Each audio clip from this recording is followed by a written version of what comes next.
Well, it ain't no woman, flesh and blood, it's that damned old rodeo. Oh, well, it's bulls and blood, it's a dust and mud, it's the roar of a Sunday crowd. It's the white in his knuckles, the gold in the buckle, he'll win the next go round. It's boots and chaps, it's cowboy hats, it's spurs and let it go. It's the ropes and the reins and the joy and the pain, and they call the thing a rodeo.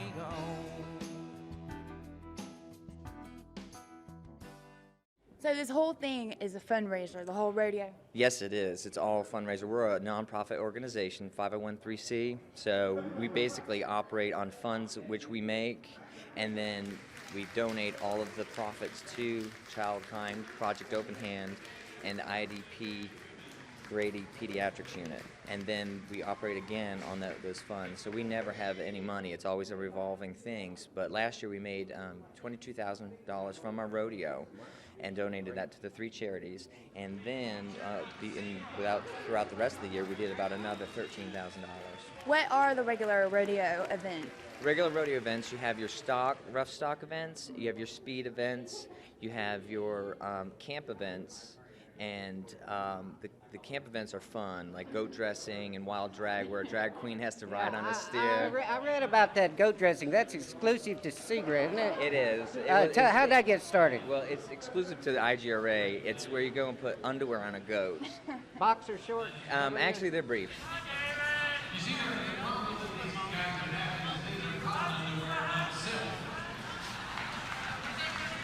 How has this year's turnout been so far?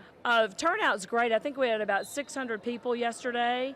We're expecting more today, so we're really pleased that the community has supported us so well in our venture, because the more people here means the more that we get to do for our charities. Oh, well, it's bulls and blood, it's a dust and mud, it's the roar of a Sunday crowd. It's the white in the knuckles, the gold in the buckle, he'll win the next go round. It's boots and chaps, it's cowboy hats, it's spurs and let it go. It's the ropes and the rain and the joy and the pain, and they call the thing a rodeo. Tell us about chute dogging. What is that? That's where you actually start in the chute with the steer, and there's a chalk line that's about 10 feet out from the chute itself. When you're ready to go, you have the steer kind of held up in your hands, the gate opens, and you get him past the 10-foot line. Once his nose passes the 10-foot line, then you can wrestle him to the ground as fast as you can. And it's all a timed event, so you want to do it fast. And what is pole bending? That's where they have a series of 6 poles in the center of the arena, all in a straight line, the length. And they're about 20 feet apart, and you ride your horse down to the far end, circle, then interweave through the poles towards the front, and then interweave back through, and then come down the other side, all in a timed event as well, as fast as you can. Hey, this is Colonel Lonnie Fain for Out TV Atlanta, and I'm telling you, we are still at the Southeastern Gay Rodeo Association events, and I tell you one thing, I've been really obsessed with one particular event that's exclusive to gay rodeo, and that is the goat dressing. Now, these gentlemen here with me, here's Sean and here's Jeff. Jeff, how did this goat dressing thing get started anyway? You know anything about the history of this? No, not really. I just imagine they had a boring day and decided to do something for fun. Well, what does it involve? What's the event entail, so to speak?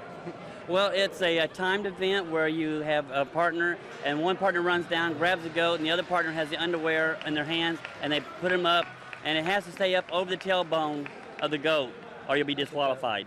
Which one does the tailbone, and which one does the arm briefs? I go ahead and I lift the goat up, and Jeff holds the underwear, and I grab and pull it on. Do you put just on one arm, the underwear on one arm? Yeah, oh, both arms? It's kind of like when you're knitting. Oh, I see. Well, Grandma would love that. It'll drive a cowboy crazy, it'll drive a man insane, and he'll sell off everything he owns just to pay to play her game. And a broken home and some broken bones is all he'll have to show for all the years that he spent chasing this dream they call rodeo. Oh, well, it's bulls and blood, it's a dust and mud, it's a roar of a Sunday crowd. We got steer deco. What is that one? One guy pulls it out of the chute with a rope. There's another guy back behind me about 30 feet, and as soon as we get it out of the chute, He runs up, he tries to tie it on the ribbon on the tail, and I've got to get the rope off the horns. Well, we wish you luck, and All right. we'll be looking for you this afternoon. Okay, Great. thank you. Bye.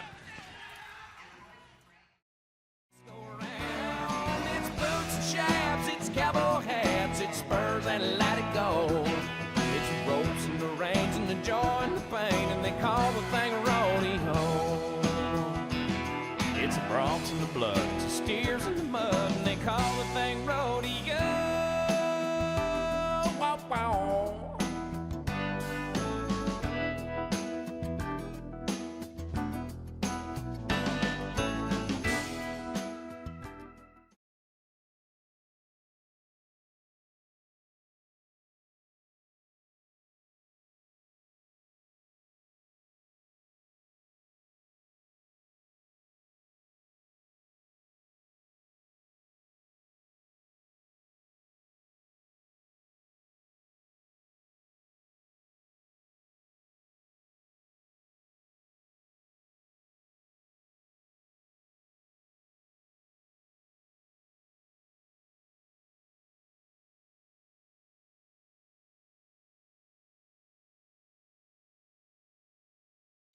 I don't believe in fretting or grieving. Why mess around with strife? I never was cut out to step and strut out. Give me the simple life. We're here with Libby. This is Libby Whittemore, the Libby. Hi, the Libby. Hello. I've never been to the before. That's great. Well, it's Libby's Cabaret. That's so- correct. That's correct. How long have you been working here? Have you had Libby's Cabaret? Libby's opened June 23rd of this year. So we're just a little bit, around 4 months. Not that old. Yeah, we're pretty new. The show that's running right now is called High Jinks, High Balls, and a Whole Lot of Hits. And it's kind of a salute to singers and song stylists from the 30s to the 60s. A real eclectic mix of music, standards, some country, some 50s and 60s. And then, of course, I just chat with the audience and stuff. So it's fun. And you have some new shows coming up? We do. This show is running until the 18th of November, and then the day after Thanksgiving, that Friday, we're opening the Christmas show, which is the first act is Ho Ho Home for the Holidays, and the second act is A Connie Sue Day Christmas. Connie Sue being a character that I played in a series of plays here in town called Della's Diner. Yeah, she was a very famous singer, and there are pictures inside from all of her musicals that she was in. Not one of these is a musical, people. I'm lying to you. I'm flat out lying to you, okay? For those of you too young to remember, Betty Davis never did a musical in her entire life, okay? Clyde, what do you do here? I'm the general manager, and I take care of some of the bookings and also just anything that needs to be done to keep the day-to-day operations going. We started out as a cabaret that had some light appetizers and stuff like that, and we found out as we went along that our clientele had themselves turned us into a supper club, in that they kept saying, well, we were looking for more things along the entree line. So we started to offering that so they can come in. We open the doors at 7. Libby will start the show at 8:30, and that gives them about an hour and a half to eat prior to the show starting, or they can eat during the show. On Sundays, we do a mint julep gospel brunch. We have a traditional brunch menu and live gospel singers. We have 4-part harmony, and they do live gospel. We provide tambourines for the audience, and so that is a place, if I say people, that if you're looking for a quiet place to have brunch, that's not one to do. You don't need to be here. Okay, yeah, it doesn't sound very quiet. We're so glad that you came to be with us tonight, and we hope that your viewers will find us. We're not that far out of Midtown, you know. And, no, it's close, really. Yeah, you tell them. Yeah, it only took me about 15 minutes. And of course you had good directions. Of course, I got it from your website, libbyscabaret.com. Yes, thank you so much. I appreciate No, you thank coming. you.